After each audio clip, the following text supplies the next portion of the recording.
You know, you look a lot like your mother. She studied me, shaking her head.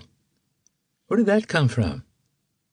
Lola started fussing, and I handed her over to Katie after she placed her cup on my nightstand.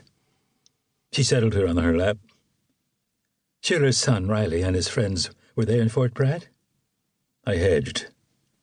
Maybe, but maybe something else. Something more disturbing. She eyed me as she nestled her daughter's head at her neck. Something more disturbing than the 3 neo-Nazi scumbags? Maybe. They said you were talking up a storm when they brought you in. About? The cool gray eyes stayed steady. Mom. I stared at the sheet covering my legs. That's all, just She was there. Mom was in your coma? I'm not so sure it was a coma. Now, what do you think it was? This is going to sound funny, but there's this boogeyman in the Cheyenne culture, the Éveohtsé-heómese, and I think I was kind of doing battle with it while I was curled up under that bell.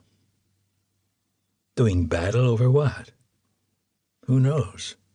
My soul, maybe. I looked at her and laughed, or something like that. She didn't laugh, and I thought about it as we gazed at each other.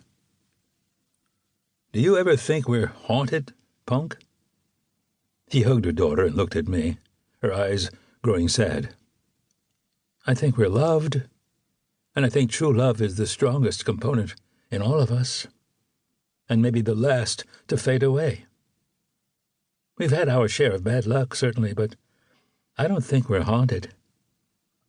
They say all haunting is regret. Who says that?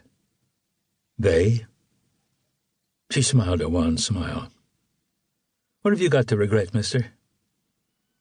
I gestured toward the child in her lap. Your mother not meeting this one? And what did you have to do with that? Maybe if we'd gotten the diagnosis earlier, maybe if we'd tried something different.